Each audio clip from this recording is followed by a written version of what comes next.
This is an effort for us to really just have more transparency with you, the voters, and the citizens of Russellville. We're doing this thing called City Government 101, and we're going to be sitting down with all of our department heads. This little session, I've got Paul Gray, who's the city councilman, with me, and we're going to be talking about the role of the mayor. And so there are a lot of different forms of government. You have city managers, you have you have a city manager with a strong, soft mayor. You have a strong mayor. We just have a mayor council form of government. Yeah. We have myself and eight city councilors. Then you have your city attorney and city clerk. So we've kind of, you and I, we had a conversation earlier in the video. You can check it out about the role of the city council. And the mayor basically just runs the day-to-day operations. Basically, I am the face of the city, running the day-to-day operations. I go out and shake hands and kiss babies and all of that. I don't ribbons, kiss babies because that's not we don't do that anymore after COVID. But, yeah, right. But you're exactly right. Yeah. Cutting ribbons, those are those things. Maybe going out and I kind of do things a little bit different. I go out and when someone has an issue, I like to go out and if they've got a drainage issue, I'm going to go out and look at it and go into their backyard and see what's going on. Or if you've got something that you feel like we don't have accessibility, we're going to do that. And accessibility is something that's really important to you and I know that. Yeah. And so, what do you, as a city councilor, see the role of the mayor? What are your thoughts? Well, I like the mayor council system. The size of the city of Russellville, I think it fits perfectly. If Russellville was 2 or 3 times the size, then you might look at a city manager type thing. But I've always liked the mayor system because you are accountable to the people. You're voted in. Yes. And I just feel like that gives you a lot of accountability, both the public to you and you to the public. I like to use the term mayor's a CEO. They're just running day-to-day things. The council, we're like Congress and in the federal government or the state government. We have the purse strings. We appropriate and allocate money. But the mayor is the one that many times will set the agenda because the mayor is getting a lot of input. Mayor's in charge of the department heads. So you have a better day-to-day feel, I believe, what's going on in the city than the council does. And that's one of your jobs is to apprise the council, hey, this is going on. We've got an issue here, going to have to fix this, or want you guys to look at that.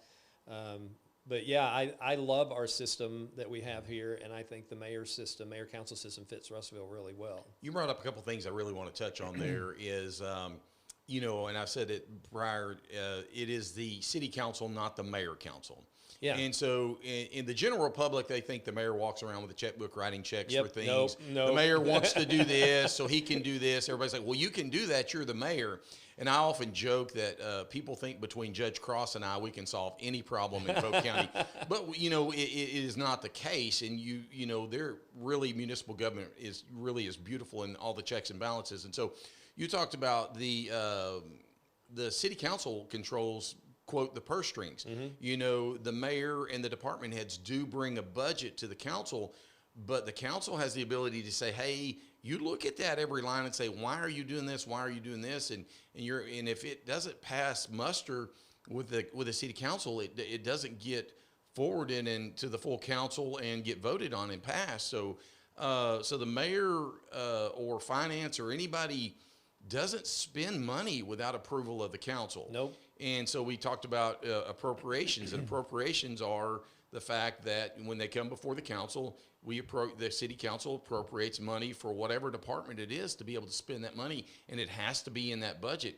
One thing that we didn't talk about earlier, but we'll talk about this in finance, you can't deficit spend in municipal government. It's not like at your house that you can go out and buy, you can use your credit card and go and, so we have to operate, we project, and we'll talk about this in our finance, we project how much money we're going to make, and then we have to back our budget off of that so that we have some leeway. And this year we passed a budget that was 97% to projected revenues, and so which is great, which is good, yes, which is good. And so but that's where the council comes in, and the council can say, if we would have got closer to that 99, they may have said, hey, we're going to need you to cut this, cut that, So that's the beautiful thing about the council doing that. So do you feel as strongly about me as how that really works good? Absolutely. Again, as the CEO of the city, you kind of set the agenda, like, we may need a spending priority here because department heads are telling me this. And they come to city council too, and liaisons to those sorts of things. But the council literally combs through the budget line by line. Yes. And if you want to come to a boring meeting, it's probably boring to watch, but in September and October, we're going line by line through these things, and it's department heads that brought their budget. And that's where I appreciate that, sometimes people think that people get on the council, they're there for a while or whatever, but I remember Councilman Olson's been on there a long time. Councilman Keller's been on there longer than I have as well.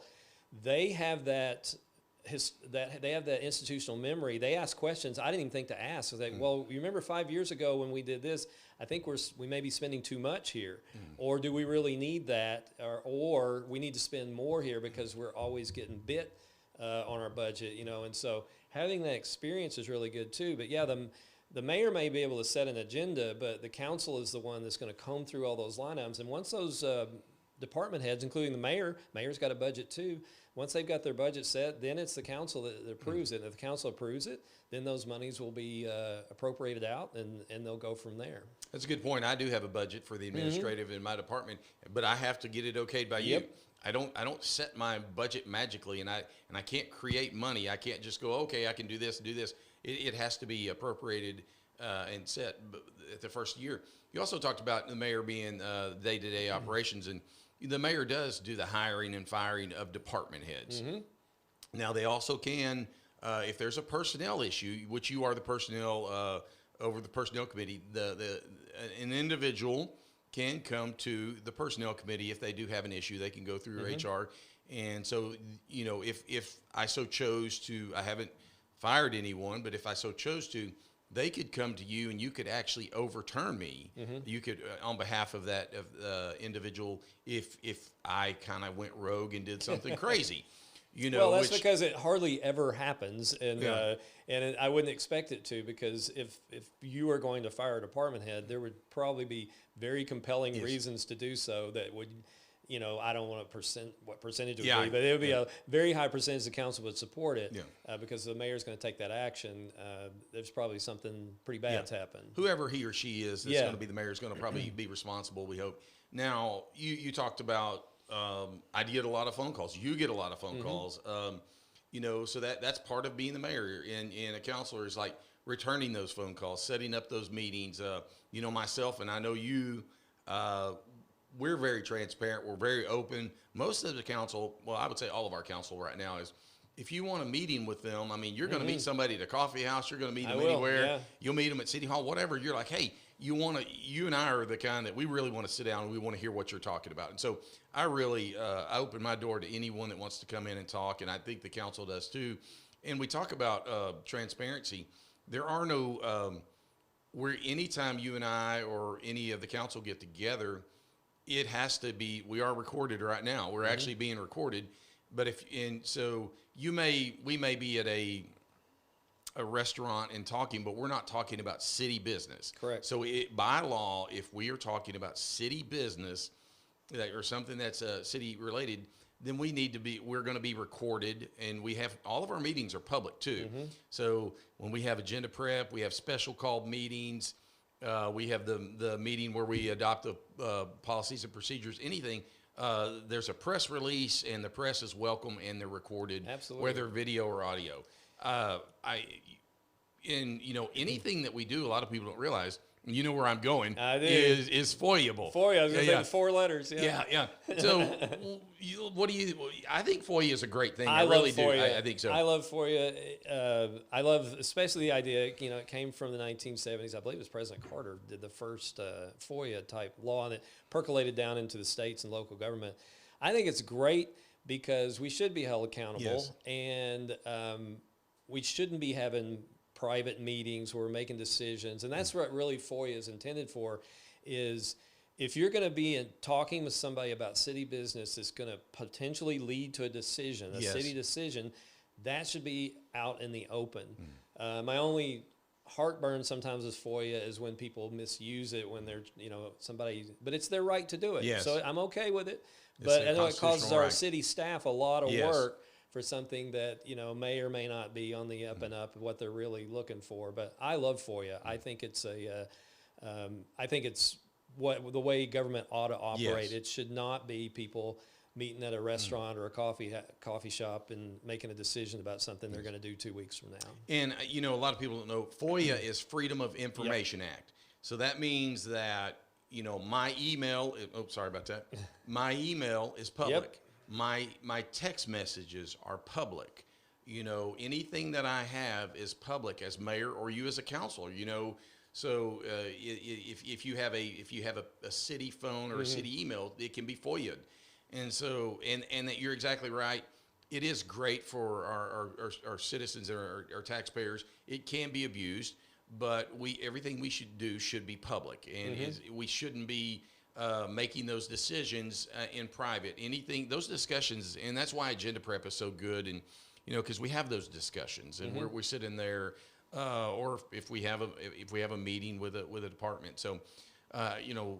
And, you know, we have different department heads, and we talked about earlier in a different video that, you know, the mayor is over those department heads. I'm really that head interaction that I'm working that day-to-day basis with them and trying to be the one that's most closely associated with what's happening in the day-to-day operations. And if you call me up and say, hey, what's going on out at the airport? I should be able to say, hey, we're doing this, or you know, why is Public Works doing this? One of my constituents called and said Public Works did something crazy, which they probably normally don't, but that's just a hypothetical example. But you also have the city council has liaisons that go to every department. So really, it's a great system that we have here locally, where the mayor's involved. I have a once a month department head meeting with all of my department heads, so we kind of see what's going on. Some of the departments I meet with a lot more often, you know, because there's a lot of things that happen on a day-to-day basis. Public Works, it's fire. The most, people see that more than anything is our streets and roads. What's our largest drainage. budget? You know, and when we talk about the 1 cent sales tax, you know, the extension that's coming up. This video is being shot in 2025. I don't know when you're going to watch it, but the 1 cent sales tax, you know, at this, you know, will be 60% of that going to drainage, sidewalks, repaving, and that kind of infrastructure. So it's very important. So, is there anything else that you know, I'm trying to think, you know, I office out of City Hall, you know, so City Hall is where I office. That's where the public comes. You know, they're able to come visit with me. I'm able to go out, you know, talk about going out and cutting ribbons. You know, my job is to go out and be part of the chamber, be active. You know, in 2024, I was very active with tourism and visitors because we had the eclipse back in 2024. I'm very active as a mayor with Dr. Russ Jones, the president of Arkansas Tech University, which you're the liaison for the council. Next week. Yeah. And so, you know, those are part of those community partnerships that the mayor, where you can have that mayor's presence, and also be able to be the voice for the city, but also hear the things that those constituents and those partners, you know, gosh, you know, you think of Arkansas Tech University, such an amazing community partner. Yeah. So is there anything you can think of that I'm not mentioning? Just, you know, like I say, a lot of people I really want people to understand that the mayor's not this major power trip guy that, or he or she, whatever. They really have checks and balances with the municipal government. The city council controls the purse strings, but also the mayor is, you know, it is my job to be out there. You know, we have a Academy Sports in Olive Garden, you know, so for months ahead of time, I was in meetings where you're not maybe able to be in those meetings. It's my job to be in those meetings with those developers and make those things happen. You know, we just had an announcement last year that Tabor Extrusions is having a secondary expansion of $60 million plus. You know, myself and the previous mayor have been, you know, that was a 5-year thing that make that happen. That's one of the hardest things that I had to learn. Yeah. Is things don't move fast in government. No, really government don't. is, if you want something fast, and it's like we said in the other video, you know, about how the council works. You don't want it to move too fast because you want to make good decisions.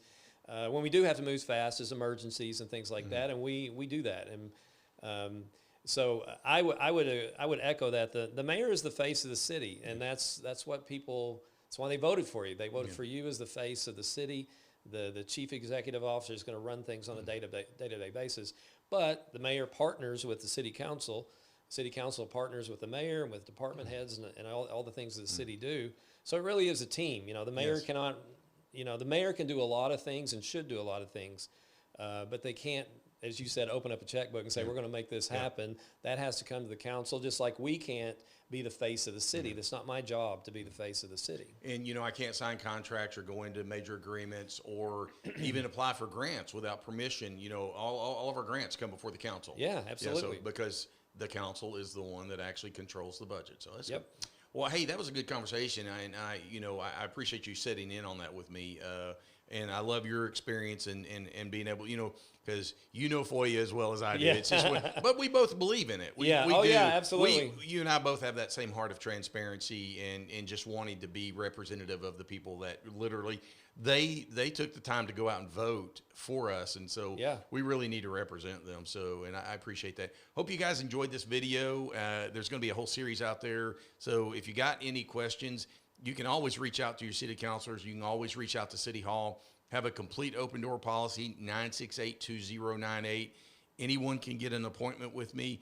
All you have to do is call and say, hey, I'd like to have an appointment with the mayor. And if you can't make it to City Hall during business hours, I will be happy to come to your workplace. I'll be happy to come to you because truly I represent you. I'm your servant. I represent you, and that's my job. That's Paul's job, and we take it serious.